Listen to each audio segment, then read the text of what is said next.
And this is not our normal time for having a discussion, but number one, I'm bringing back a very popular discussion series due to a few people recommending that I do this. And I decided, well, let's do it on Monday because we're all marketers and we're into alliteration, and so Marketing Monday. And then 3 o'clock in the afternoon is not our normal noon to 1 time, because I know a lot of the external marketers that are out there taking people out to lunch. And so let's give this a shot, bringing this back. And before we dive in too deep, let me, for those, I see some familiar faces in the audience, but for those that aren't familiar with me and the platform, the Positive Aging community, we are a community of older adults, family members, and influential senior living professionals that come together, and we try to share resources and help people make connections to make better decisions. And we've been operating for over 33 years. I am the founder of the Positive Aging community. And on a daily basis, I'm having conversations with folks on their marketing challenges and brainstorming ideas.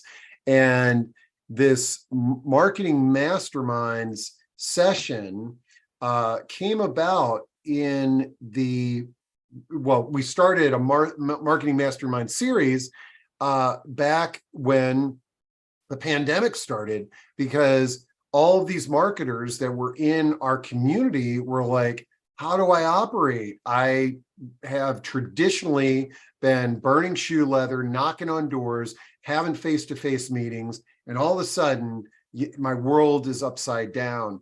And I would say for about a year, we met every week or every other week. I went back over some of the agendas that we had, and it was really pretty interesting. And somebody mentioned to me the other day, it's like, why aren't you doing that Marketing Masterminds thing? I was like, let's give it a shot, and let's see if folks are interested in connecting and discussing marketing to senior living topics. So first thing to let y'all know is that there's a reason why this is a webinar and not a traditional Zoom meeting. And the reason is that we had over 100 people that signed up. If I had a smaller group and we had some intentional reasons to sort of go into breakouts, I would certainly do a traditional Zoom meeting where we can all see each other's faces and what have you. But in the spirit of the fact that we're all marketers and interested in marketing, I encourage you all to, and there's probably a reason why you can't communicate in chat, because I didn't set it up. Okay, so chat is open, and so I encourage you to introduce yourself in chat and throw in your contact information. If you could be a good referral source to somebody else and they could be a good referral source to you, let's make it happen today. Okay. And then the other thing, Ellen said, what time is this starting? 3 o'clock. Yeah, right now we're starting, Ellen. And I promise I'm gonna shut up with the intros here in a moment. And okay, so and just so you know, I'm going to make sure this is recorded. And so if you need to jump off, or if you're sort of like, oh, I'd prefer to watch the recording, it'll be recorded. It'll be on our website later this afternoon. You can see on the left, we have, for those who aren't familiar with our platform, we have over 350 on-demand recordings on every topic under the sun. And then on the right, you can see our upcoming discussions. Tomorrow, we've got Carl Landau who is the author of Pickleball for Dummies and the podcast host of I Used to Be Somebody. Awesome guy. On Thursday, we're going to have a discussion on hacks for long-term care, and we've got a bunch of other great discussions for you this month. But today, my goal is to run a great interactive discussion on the topic of marketing, and I really like all of our discussions. Your participation is going to drive this in the direction you want it driven in. Okay, folks. And I'm delighted to see everybody drop in their intros into chat. That's wonderful. We'll save that chat so that you can connect with anybody who might be there that you're interested in connecting with. But what I wanted to do is I wanted to open things up with just my general sort of wrap on a marketing system. Okay, this is a platform that's worked for hundreds of our clients over the years in terms of organizing how you think about marketing to older adults. And I want to share some of those insights with you, along with some other ideas. But I'd love it if you all start hitting me with Q&A and with specific chat on things like I'm looking for solutions for a particular problem, and or I'm looking for inspiration and ideas, and we can riff on those, and there's going to be people in the audience that can help you with those things. But let me try to do a quick 5-minute overview here. I'm going to rip through this here, and hopefully this will be helpful and can kick off some great conversation. So first off, I went through all of our discussions from back in 2020 and 2021, when this Marketing Masterminds meeting was fairly regular.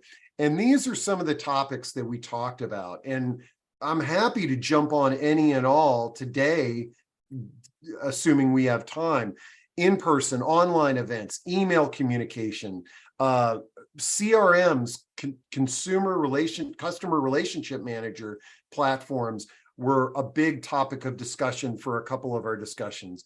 Talking about social media, press releases, website design, direct mail, and direct mail meaning that snail mail that we are all familiar with, lead tracking, outreach to hospital case managers, physicians' offices, etc.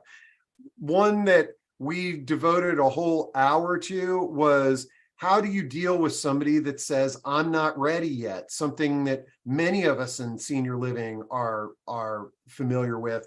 The perception and the reality of what we're offering. That's another topic that was talked about quite a bit.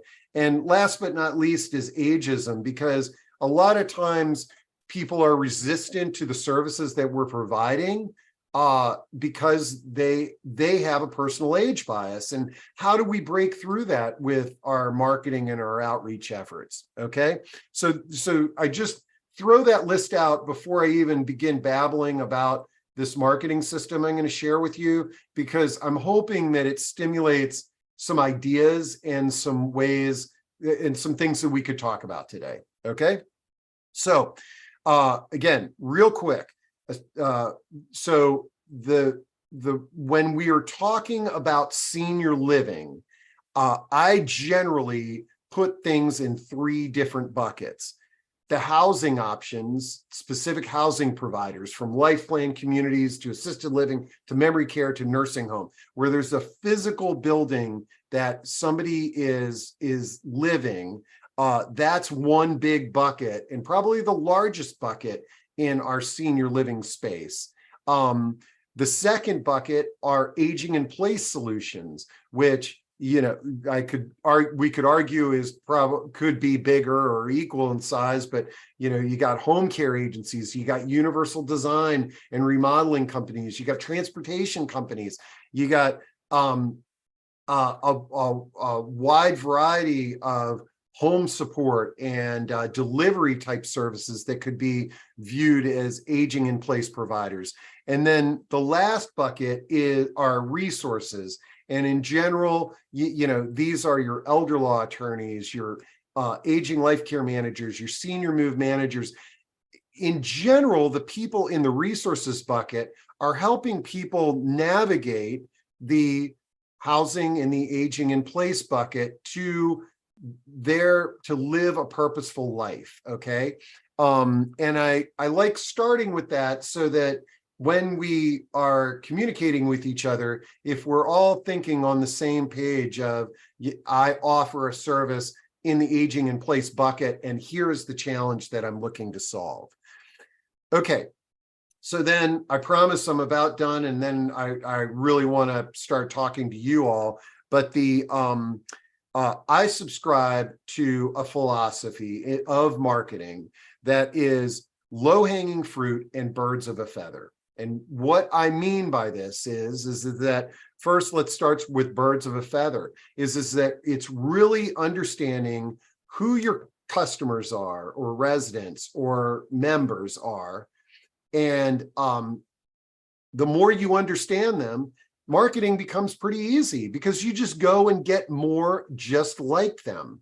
And the more that you understand your customers, then the easier it is to grab low-hanging fruit, because you're understanding what their preferences are, what the organizations are that they belong to, what neighborhoods they live in. And now you can go out and sort of grab that low-hanging marketing fruit that may not necessarily be paid marketing or sponsorship. And we'll get into that, I'm sure, later here. Okay, so I think my last slide before I pause here is 3 more buckets. Okay, so that the first bucket is your clients, or that could be your residents or your members or your constituents. The second bucket is your referral sources, is that these are individuals or organizations that you can track directly to giving you a client. And then the last bucket is organizations that you refer to. So it could be an organization, or it could be a restaurant that let's say that you work in senior living and your residents visit a restaurant on a regular basis.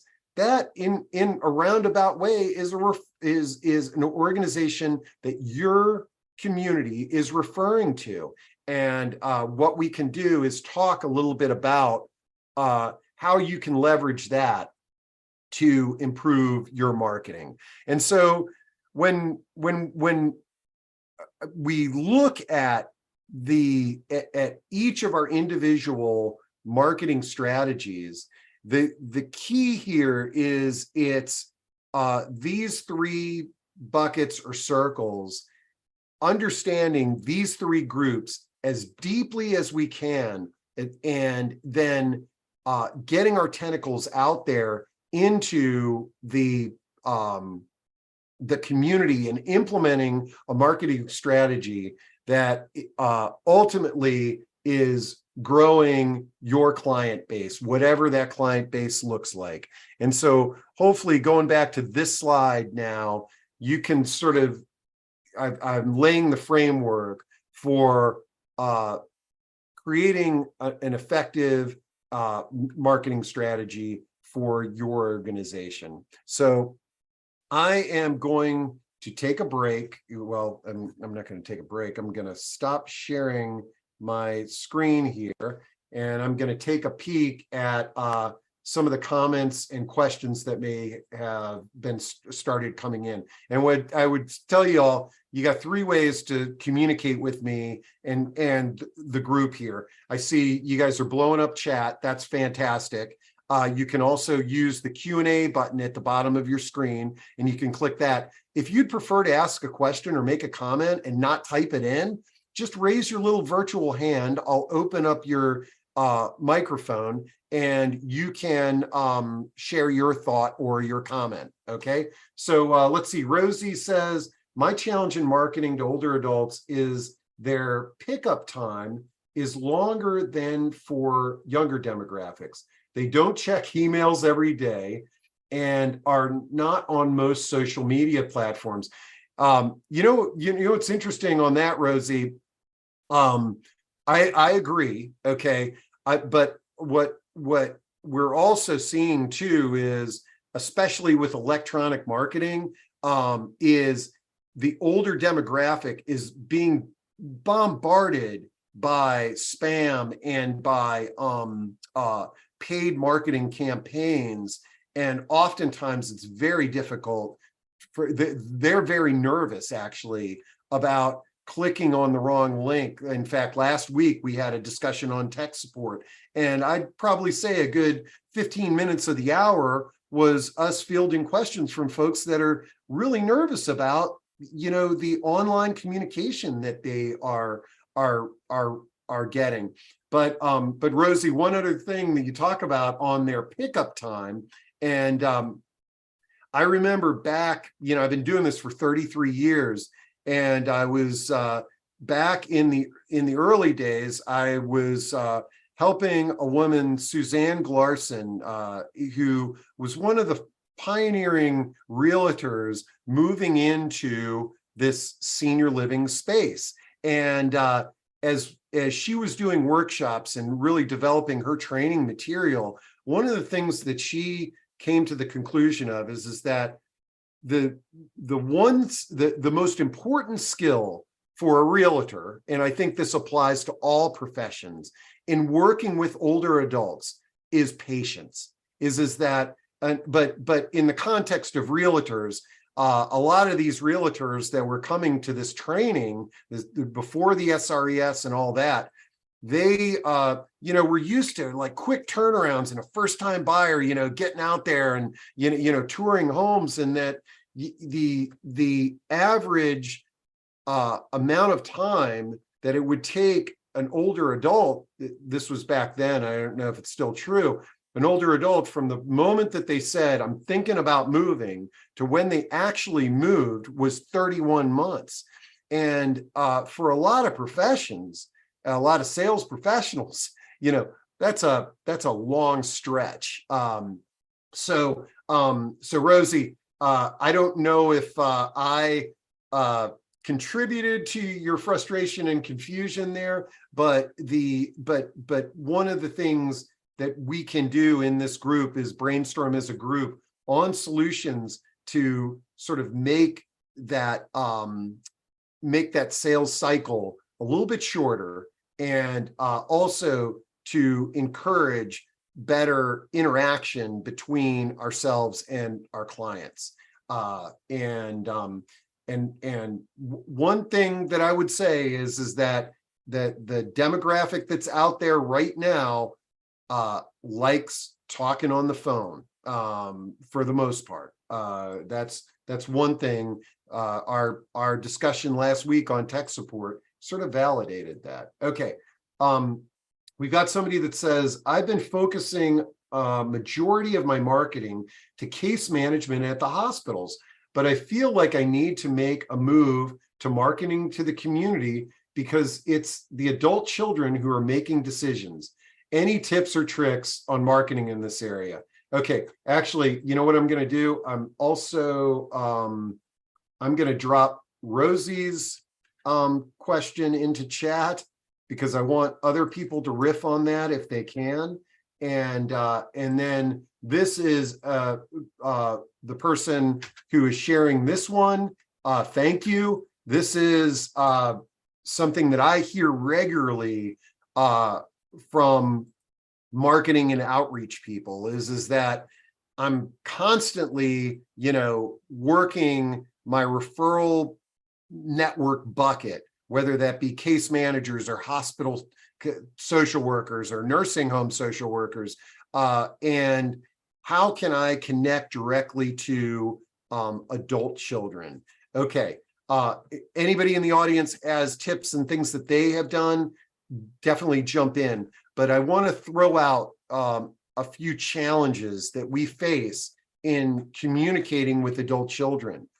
That an adult child of a healthy older adult who has no health problems and is doing just fine is, I mean, it's the most expensive market to reach. It's even if you reach them, they're probably not hearing, reading, or seeing anything that you've got because they don't have an urgent crisis on their hand. Okay. Now, that same person who you may have bombarded with radio ads or direct mail marketing 3 weeks ago and it went right in the trash, he or she gets a call on Tuesday morning that mom's in the hospital and we've got to start thinking about her rehab. Is it going to be at home or in a nursing center? All of a sudden, he or she is now, they're looking everywhere for your marketing message that they were actually getting on an ongoing basis. And so there's sort of two ingredients to effective marketing. It's number one, it's the right message. And then number two, it's getting that message in front of the right person.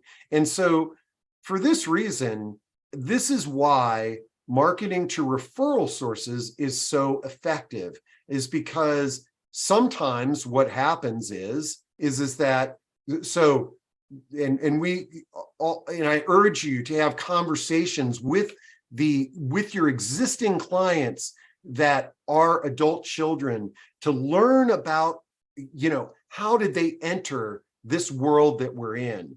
And that's where I'm going back to my slide real quick, because the getting to that, talking to your clients in detail, especially the adult children that are working with you, and sort of learning about who did you turn to first?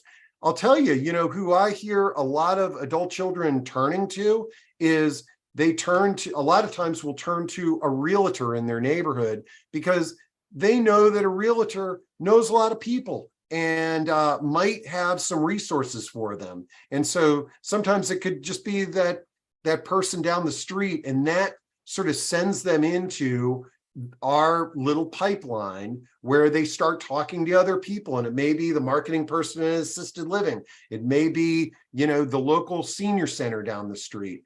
But the more you can have conversations with your clients and their loved ones and your referral sources, the better we can get to getting to that market. Now, I see I can't even read all the comments just yet, but I see I got a few questions. But you brought up case management in hospitals. And I always like to share this whenever I do a marketing talk. It was an actual case manager in a hospital that gave me this advice many years ago when we ran a panel. And the best way to market to case managers in hospitals, and quite frankly, to physicians as well, is when your clients are going to the hospital, depending on your business, and more than likely, if we're talking about case management, you're in sort of this health and care space of home care, assisted living, retirement communities, what have you, is that if your clients or your residents need to go to the hospital for any reason, this is the number one opportunity to have a meaningful conversation with a case manager where you're solving a problem. Hi, my name is Steve. My resident lives at Shady Acres. She just entered the hospital. Could I talk to the case manager who is taking care of her case? Hi, case manager. Guess what? Mrs. Smith lives in our community, Shady Acres. We're ready to take her when she comes home, when she's ready to be discharged. Now you've solved this great problem for this case manager. And the hospital case manager told me it's sort of like, you've now solved a problem. It's not like you're delivering me donuts or bagels and expecting me to give you referrals. You've really helped me out. So now you've got my attention. Tell me what it is that you do and how you can help me. And this approach can be applied to physicians too. When your clients are going to physicians appointments, there's an opportunity there to engage in a meaningful dialogue as well with the physician. Okay.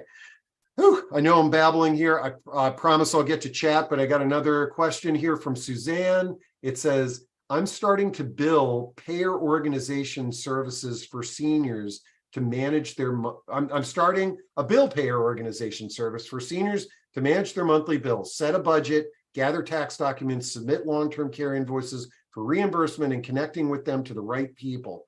Any suggestions on how to get this started with marketing? How does one approach other professionals for referral? So far, I've gotten clients from friends, but that's not enough. Okay, Suzanne, I love your question. I'm dropping it into chat because I know there's people in the audience that have probably walked your walk and can help you.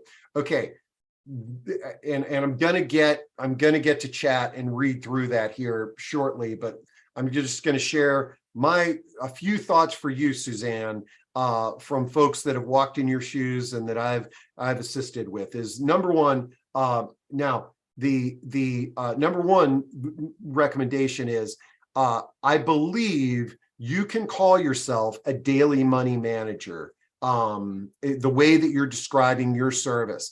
And one of the things that I would first recommend to you is see if you fit into the Association of Daily Money Managers as a service, and if you would qualify for membership to have that credential.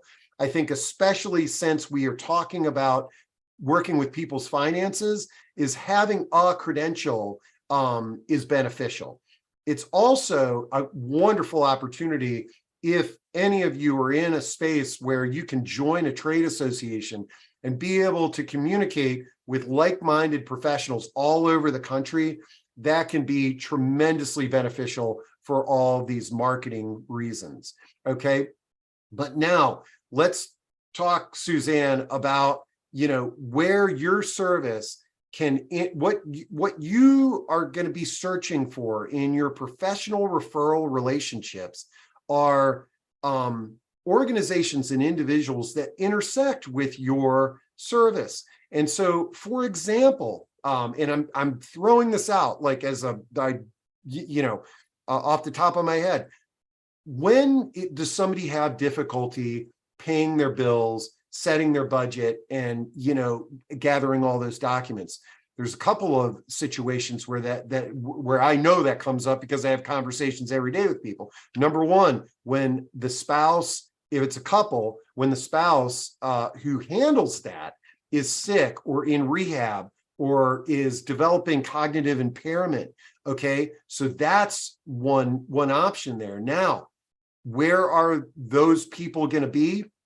If somebody's hiring a home care agency and they've to support taking care of a loved one in like long adult daycare, if again, it could be that the husband or wife that is handling these things needs some assistance. And so this is where, sort of doing a little bit of detective work and networking and thinking about, what are those triggers that makes, even if they're referrals from friends, makes people love what I'm doing.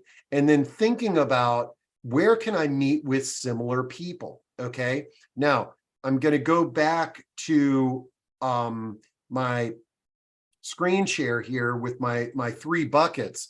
And I want to sort of emphasize that you've got this client, okay, you're providing daily money management skills to them. And I'm just making this up, but they, the reason that the family is hiring you is that dad's vision is not as good as it is. And we thought it'd be a great idea if he had somebody who helped him out, and he's not driving as much. And so as a daily money manager, and I know a lot of daily money managers who do this, on the day they come by to visit with their clients, they also take them out grocery shopping and to a few appointments as well.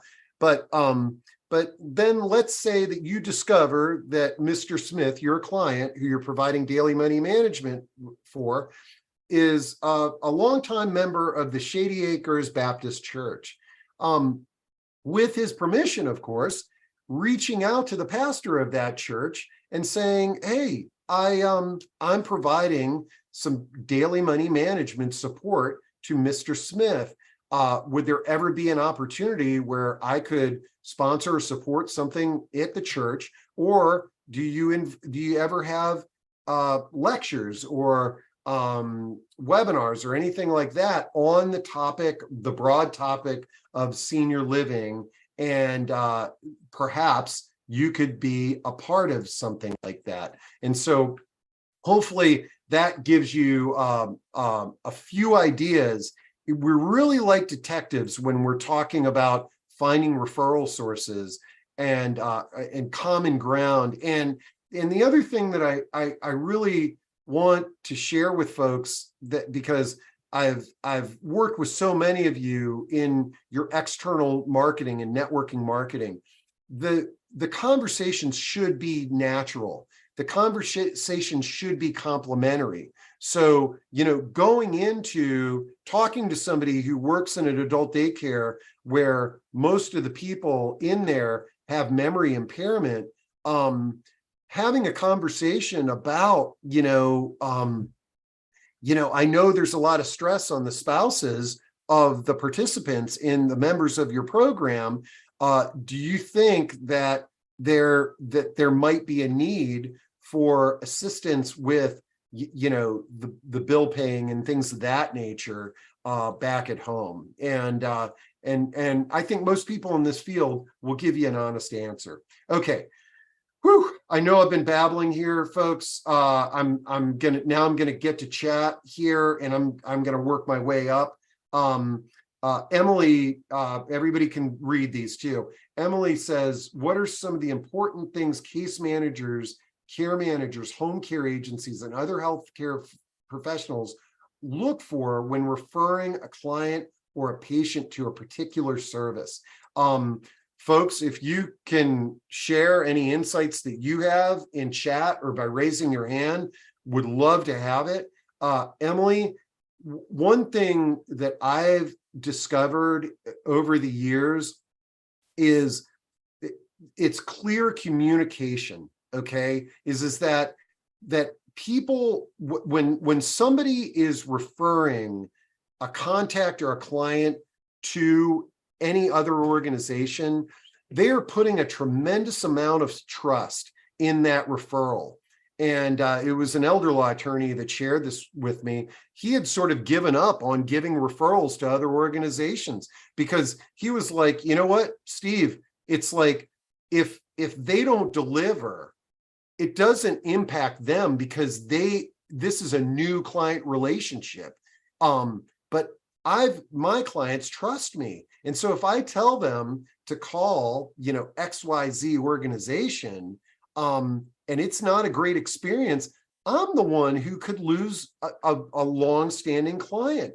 And so, one of the things is when you, if you get a referral from somebody else, is that it's just giving them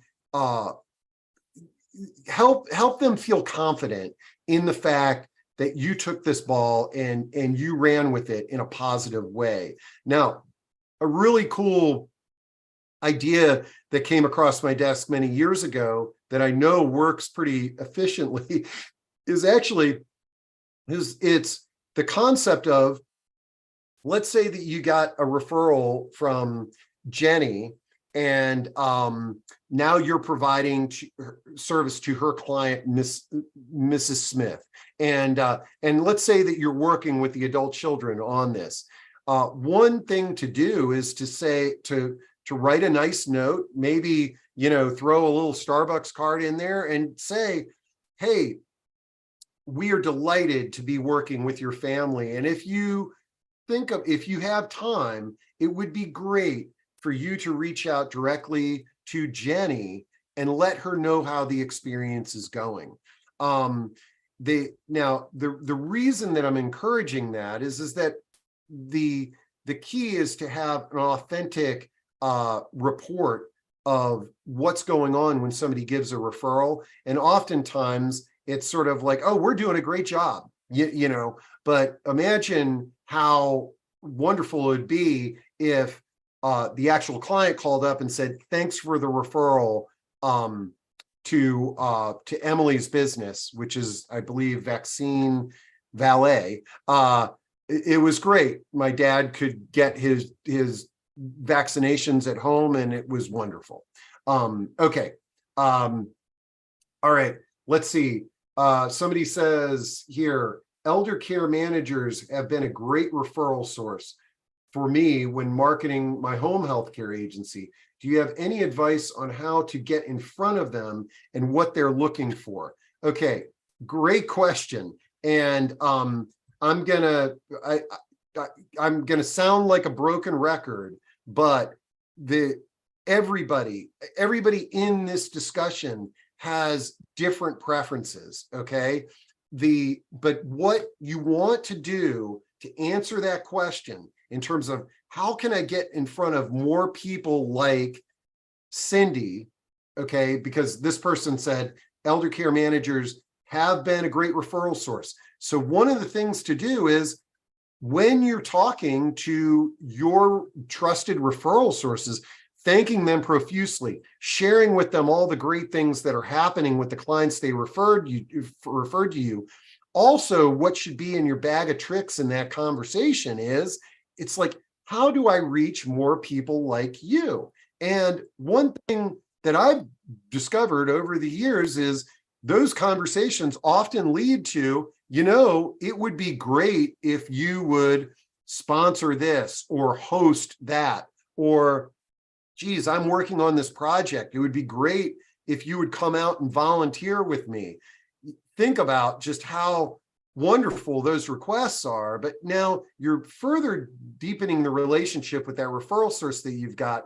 But going back to my original slide, not only do birds of a feather, your clients flock together, but professionals in the same field tend to flock together. They definitely flock together at trade meetings and things of that nature. But I, hear regularly about care managers that are going out to lunch, and man, they, some of them would welcome somebody to pick up the tab, and now you got a front row seat with the referral source that you've already got, and two other colleagues that you may not be getting referrals from. Okay, I hope that one's good. The chat's blowing up, and so I can't keep track of those questions right now, but I promise I'm going to get down there. Okay, let's see. Look on Craigslist at the AAA and the ASAPS seems to always have openings for their senior money management program. Oh, the AAA is the Area Agencies on Aging, the Area Access Points. Really not sure what these letters means, but this is close. Yeah, I think there are some services that the Area Agencies on Aging that are providing where they are generally government funded and free to clients versus private businesses. And that's honestly, folks, in the world of elder care, that's one of our challenges. Is there's a lot of wonderful nonprofits and government agencies and support programs that are out there that are sometimes offering services or support at no charge for what those in the private business are trying to charge for. Okay, and differentiating those is oftentimes a challenge. Okay, Ali says, I would like to be in front of discharge planners, but we're not successful so far. Do you have any suggestions? And Ali, I know who Ali is, and he has a wonderful business helping people make their homes safe and accessible.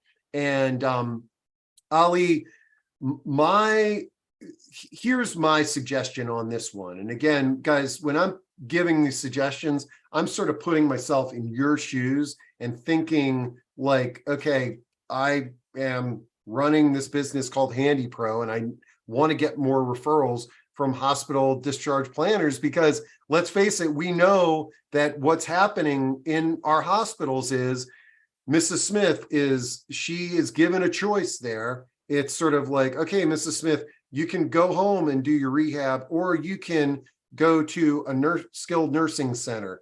And most of the time, Mrs. Smith is going to choose her home, which is not at all equipped to provide her rehab, to enable her to live a purposeful life with the third floor master bedroom and what have you, and connecting with somebody with Ollie who could make that first trip home a little more comfortable, and then modify the home if that's where she is going to stay, would be wonderful. So it's relevant to hospital case managers. Now, there's one thing, Ollie, is just getting on the circuit of in-services, okay? And that's just dialing for dollars. It's sort of calling each of the case management departments and saying, do you offer in-services? I'd like to get on the list to provide a lunch for the care managers. And you could be waiting for a year if the hospital still has a policy of going in there. Another thing to think about is what I sort of refer to as a Trojan horse. It's sort of, as you're out there networking, and you are, and I know this is that, Ollie, that you network with a lot of home care providers and a lot of the other senior living providers that are out there. It's talking to them about sort of partnering on some efforts to try to reach the case managers. And I've seen this successfully done quite a bit. So for example, let's say that a home care agency is scheduled to do an in-service in, September, and you offer, hey, look, you're going to Anytown Hospital for your in-service. I will pick up half the tab so that you don't have to pay for the whole order of Panera Bread. And if you could give me, 5 minutes to talk about modifying the home and what that entails, that would be wonderful. And I've seen some great partnerships like that happen. The other thing is, Ollie, is that if you get, again, going back to, this is like detective work, but if you get a client that's referred to you that was recently in the hospital, one of the things that when you're having a conversation, you might say, wow, I'm really glad that Jenny over at, Shady Acres Assisted Living referred me to you. Did the hospital case manager ever mention modifying your home when they were talking about your discharge?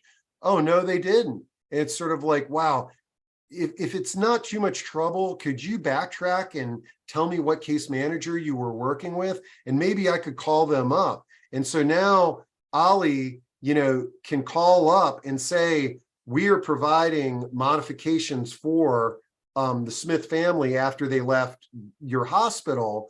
I would love to come in and share with you how we made this a more comfortable and effective rehab move that might not land them back in for readmission. Okay, so and Gary says, I like the term co-marketing. I didn't even think about that. If everybody can see Gary's comment, co-marketing with someone else provides the case manager with lots of information at the same time. Yeah, trust me. I mean, especially when we go in there to the case manager, they know that we're one of many, and they're all excited about the Panera Bread that we brought, probably more excited about that than hearing our talk. But if you do a little co-marketing, you can be, it might be you bring in a technology provider or somebody like Ollie or what have you, something that is very relevant there. Okay. All right. Okay. Here we go. Okay, now I'm going to get back on chat and let's see.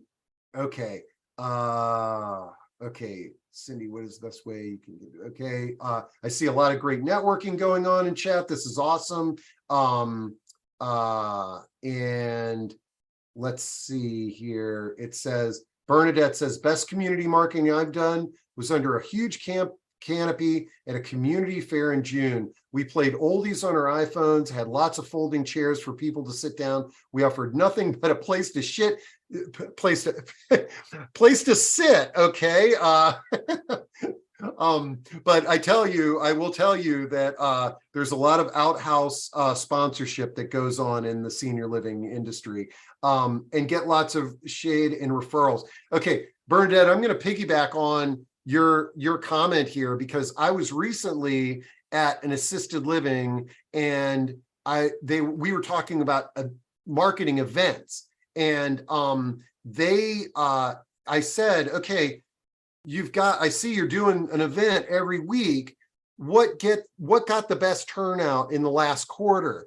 And to your thing, Bernadette, just having a place where people can sit, not the other word, in the shade at a big community event, what a wonderful respite. The top event at this community, and they had all these great speakers that I thought were going to be their top event. It was a shredding event. It was basically people just coming, and they didn't have to talk to anybody, and they're just putting their papers in the shredder. And, it's something really to think about. It's kind of like, a lot of times we feel like we've got to educate and drive home a point, but the beauty is that if you think about Bernadette's concept and the shredding event, is that now if your marketing team is at that tent and at the shredder, when people are dropping stuff in, it's like you can have casual conversations, and those conversations can lead to real meaningful information that person could be beneficial to that person. So thanks for throwing that one out, Bernadette. Let's see. Okay, lots of people introducing themselves, which is great. Let's see. Rich, my buddy Rich here, he says, we were using traditional print media for several years for an active adult community in Cape Cod, Massachusetts. Average time frame from visiting the model on site to signing an agreement was 6 to 18 months. We began with radio TV campaigns, and that went for 6 weeks. And so, this goes back to one of our first topics of, man, it just takes so long. And, folks, some of you may know, back when I was 43, I'm 57 now, I moved in and I lived in a senior living community, a few senior living communities, to experience what my readers were going through first time, and our community members were going through first time. And we know this is not an easy decision to make. And it's tough, okay? Because as marketers, we have our budget goals, and we have our move-in goals, and we have all of this that's out there. And it would be so wonderful if people could make quick decisions. But in general, the only quick decisions that are made in our space are really crisis driven. It's a fall, it's wandering and dementia, it's aggressive behavior and things of that nature. But especially when we're talking to something that Rich is talking about, like an active adult community, it's like, buckle up, this is going to be a long drive, but building that trust is what can help. Jonathan says, my question is, how do you bridge the messaging to adult children of seniors while being relevant to their older adult? Man, I wish I had read this earlier, Jonathan. I apologize, because I think this is a very important message. And again, I'm going to go back to sharing my screen, is that so one of my words of wisdom here in working with folks is that there's nothing that so for example, I remember there was I think it was a home care agency that handed their brochure that was written and designed for older adults to a referral source that was an older doctor. Okay. And the doctor looked at him and said, what do you think? You think I need this? You know, like the doctor didn't get it because the brochure that he handed to the doctor didn't say physicians trust Shady Acres Home Care. It said, you know, we will take care of you at home. Okay. And so, so for, oh shoot. Okay. I was answering the question up here of, I forgot his name, but the point of is how to create a relevant communication message that's relevant to the older adults and to the adult children. It's very tricky because you've got two distinct audiences there. And so in a perfect world, if I could wave a magic wand, we would all have communication to our older adult clients, communication to their loved ones and families, and communication to our referral sources. Now, what I recommend when I'm guiding people through this is first start with your end consumer and create your marketing language for them. Then say, okay, now I'm going to modify this to be appropriate to the families. And then I'm going to modify it again to be appropriate to referral sources. Sometimes it's not that difficult. Sometimes it's just that first page. And it's sort of, like I said earlier, it's sort of like trust Shady Acres Home Care, physicians trust Shady Acres Home Care, referral sources, and you can get specific. Aging life care managers trust Shady Acres Home Care. And you're writing to these audiences. And so you're specifically talking about the benefits that that they're benefiting from. Now, it is a little bit easier communicating with the older adults and the seniors. Okay. And I don't like using that, the older adults and their families. And sometimes you can do this by saying, making statements, something like, people trust us. Okay.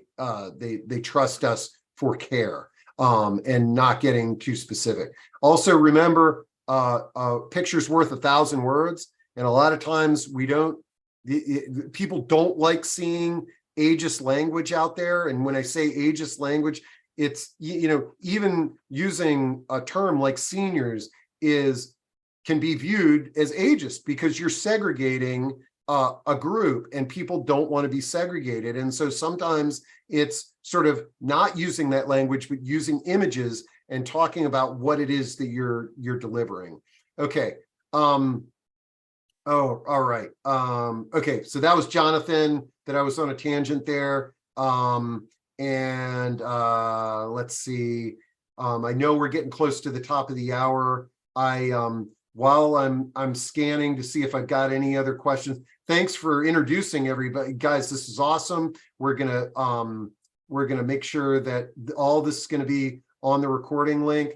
And but one thing that I'm gonna do is I'm gonna send y'all a survey after this discussion, and I would love any feedback that you have or any rabbit holes you want us to go down.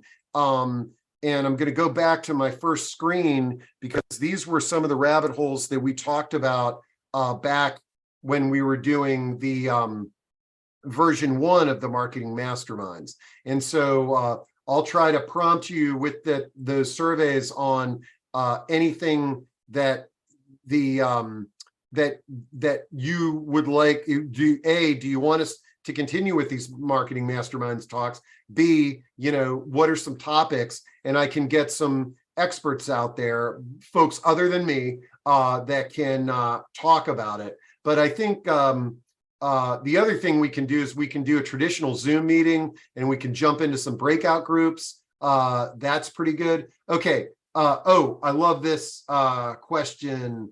Does anybody have success marketing on platforms such as Nextdoor or other neighborhood apps? And I see that Jessica said, I found on Nextdoor that people will ask for services like home care which I know a lot of people in, even though I'm in a nursing home, still gets my name out there and referrals.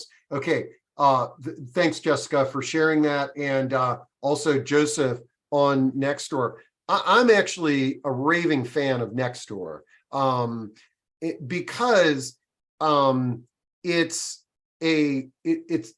a geographically aggregated resource that has a fair amount of screening to it, in that you need an address to basically, so a marketer just can't bombard, a zip code that they want to target on Nextdoor without a paid sponsorship.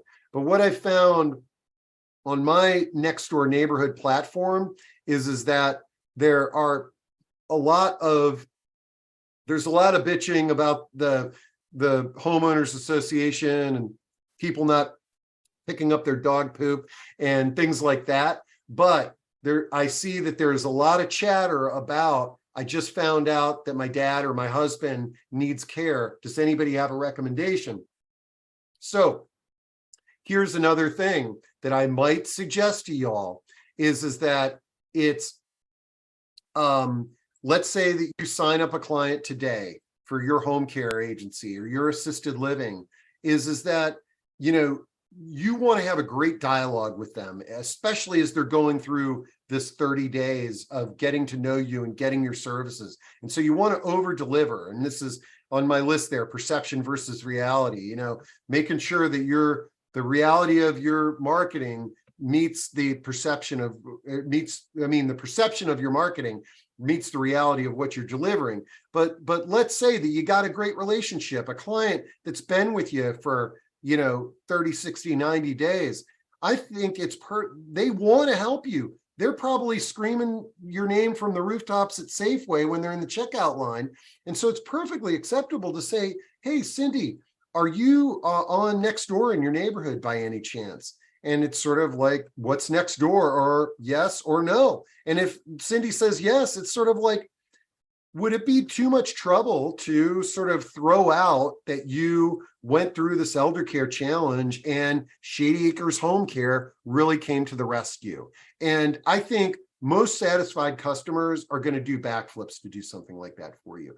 And now, again, this is a Trojan horse. Now you're getting in the door in a social media system that you don't have access to unless you live in that neighborhood. And that's the other thing that I would say to marketers on the call. Join your Nextdoor, even if you don't sell in your geographic neighborhood.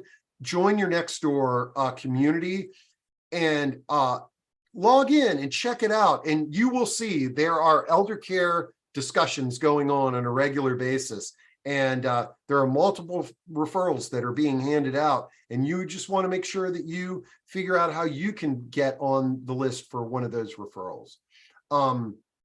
Okay. Lisa says, do you have a geographical direct mail service that you prefer to use for initial mailer of a grand opening? Lisa, feel free to shoot me an email. I'm dropping my contact info into chat. And I'm also going to drop in the link to just schedule an online brainstorming meeting with me. I love doing stuff like that. I have used different direct mail email platforms. There's tons of them out there. And, it's one of these things. It's sort of like they all have, I think, access to a lot of the same lists, but I've had a couple that I had pretty good luck with, and I'm more than happy to share those with you. Ryan is mentioning that there are some marketers on Fiverr. That's a group sharing platform where you can get like personal assistants and people that could help you with your marketing. Here's one thing. I agree, Ryan, like getting a virtual assistant and getting somebody to help execute a social media strategy is a great idea and it's a great thing, but just be really careful. It's a lot. You should invest a lot of work in your virtual assistant or the subcontractor that you use accurately understanding your voice, because I've seen where these have backfired, is where it's sort of like, and you guys have probably seen this too, is where it's sort of like, wow, Shady Acres is doing 5 Facebook posts a day. This is insane, and how are they doing that? They must have an army helping them, and they could have a very motivated person in-house, or they could be paying for an external market or external help for that. But what I've found is that sometimes when I see that barrage of social media from one platform, I can tell that it's not authentic, that it's not coming from the leadership team there in the organization. And therefore, a lot of times it's sort of, it's like, okay, are you checking a box to just sort of get content out there? Or do you want content that people are engaging?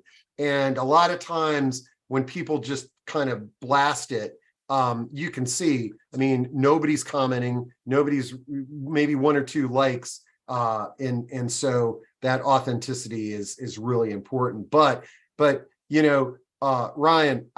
Fiverr is a great platform for a lot of stuff and getting help, because let's face it, folks, we've all got the pressure of, our budget, our leadership team. We got to make our numbers, and we got to be out there, making contact. And then when somebody says, well, yeah, and I want you to do 5 social media posts a day, or whatever is coming from the leadership of your organization, it can be the straw that breaks the camel's back. And so enlisting some affordable contracted help to either check the boxes, or more importantly, what I think is making making an authentic attempt to utilize social media to drive leads to your organization. Okay, let's see. And Joe says, marketing is not the same as responding to a question about possible resources. I'm all in favor of responding with resources. Okay, and holy cow. Okay, we've been over an hour,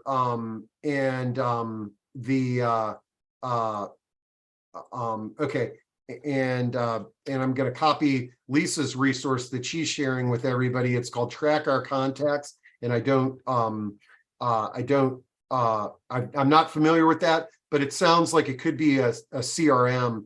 And CRMs, that's on the list of things that we really talked about in these sessions. Well, folks, I'm going to send out a survey, and based on the results of that survey, we'll figure out if we're going to keep this going. I'd like to do a marketing talk at least once a month, and I promise you it's not always going to be me. What I'd love to do is get some feedback from y'all that attended, and then and figure out like a couple of talking points, and I'll reach out and get some industry experts, or maybe it's some of you in the audience. Is like, what's awesome is that if any of you who are marketing would share your stories, that's way more authentic than me getting some CRM expert to come in here and give us a lecture on the 5 different CRMs that we should hire. So thanks a lot, folks. Have a great day.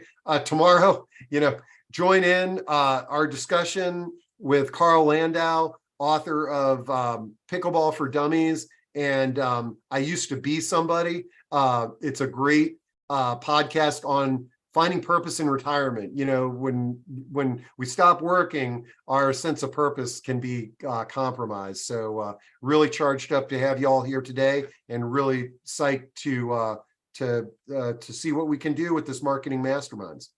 See ya.